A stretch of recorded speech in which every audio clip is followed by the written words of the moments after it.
आज हम punctuation and capital letters करेंगे, क्योंकि आज का हमारा टॉपिक मैंने सिलेक्ट किया है, क्योंकि ये लेसन जो हमारा लास्ट वीडियो बनी है sentence and kinds and its parts में, उसी से कोरिलेट था, तो इसीलिए मैंने इसको सिलेक्ट किया आप लोगों के लिए।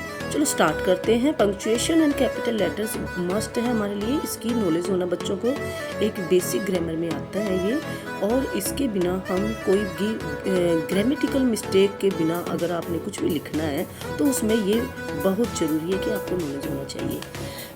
सो स्टार्ट करें। Use of punctuation marks. Use of punctuation marks में फर्स्ट पे आता है पंक्चुएशन मार्क्स में उसकी डेफिनेशन में देखें, आर जो पंक्चुएशन मार्क्स होते हैं are use to bring clarity in our writing. हमारी जो राइटिंग हम जब भी कुछ लिखते हैं तो उसकी क्लैरिटी देता है ये, ठीक है।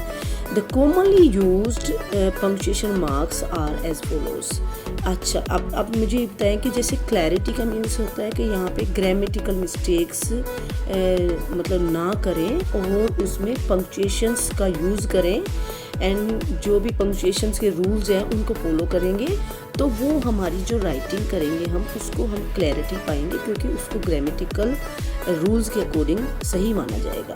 तो कुछ पंक्चुएशन मार्क्स जैसे कि यहाँ पे है, नंबर 1 पे आता है फुल स्टॉप। फुल स्टॉप सभी को पता है कि लास्ट में जो सेंटेंस के एंड में मिलता है is placed at the end of the assertive and imperative sentences में मिलता है। असर्टिव एंड इम्पेरेटिव सेंटेंस बच्चों हमने सेंटेंसेस में किया है, जो मैंने लास्ट टॉपिक कराया था उसी में हमने ये किए थे, इसीलिए आपको ये इजी हो जाएगा।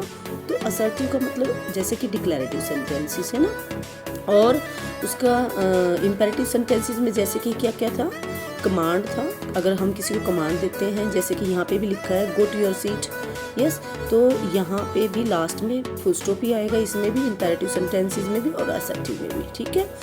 असर्टिव सेंटेंसेस के सिंपल वे में जो बात बोली जाती है वो उसमें आते हैं, और सिंपल सेंटेंसेस बोल सकते हैं हम उसको, ना उसमें कोई क्वेश्चन पुट किया हो, ना नेगेटिव हो वो, ठीक है, ना इंटरोगेटिव वाला सेंटेंस होता है वो। और इम्पेरेटिव में जैसे कि किसी को रिक्वेस्ट या कमांड या किसी से अगर एडवाइस दी जाती है तो आते हैं, ठीक है। तो उसमें दोनों में ही फुल स्टॉप लगता है। नेक्स्ट आते हैं and exclamation mark. Exclamation mark वाले जितने भी सेंटेंस होते हैं उनको एक्सक्लामेटरी सेंटेंसेस भी बोल सकते हैं, जो भी हमने लास्ट वाले उसमें ये भी हमने किए थे।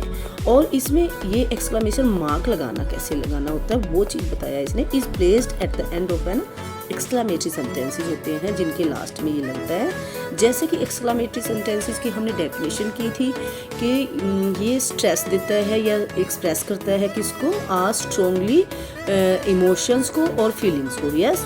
तो well done, you have done a great job, जैसे कि इसके लास्ट में एक्सक्लामेशन मार्क लगा है और यहाँ पे भी एक स्ट्रेस दिया जा रहा है, एक्सप्रेस किया जा रहा है कि वेल डन, यानी कि किसी ने जब किसी अच्छी वर्क किया होता है या किसी ने अच्छा काम किया होता है तो हम उसको बोलते हैं ना well done, you have done great job, yes.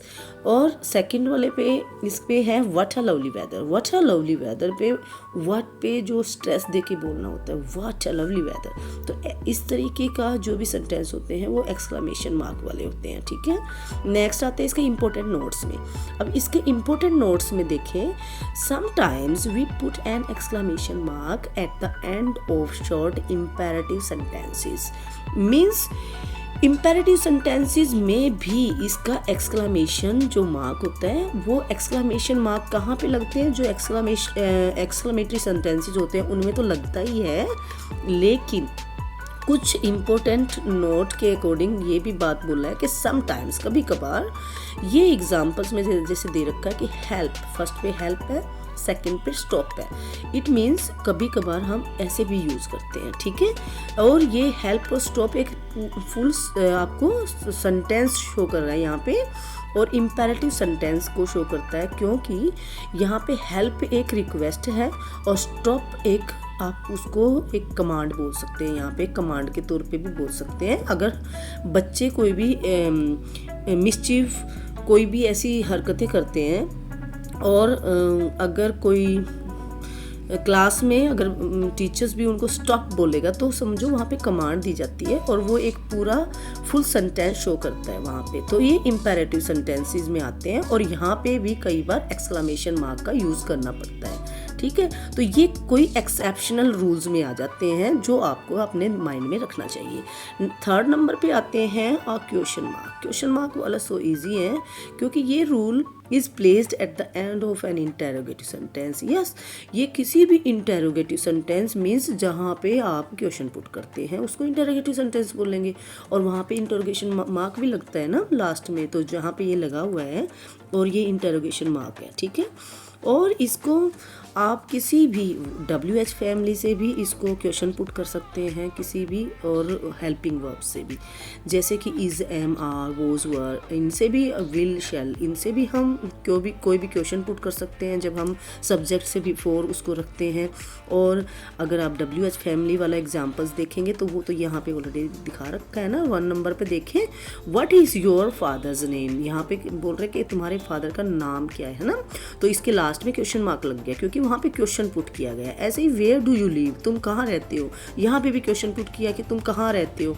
तो ये सभी क्वेश्चन पुट करने वाले होते हैं, क्वेश्चन मार्क वाले सेंटेंसेस माने जाएंगे और इंटेरोगेटिव सेंटेंसेस माने जाएंगे, ठीक है। तो ये एक पंक्चुएशन के रूल में आता है।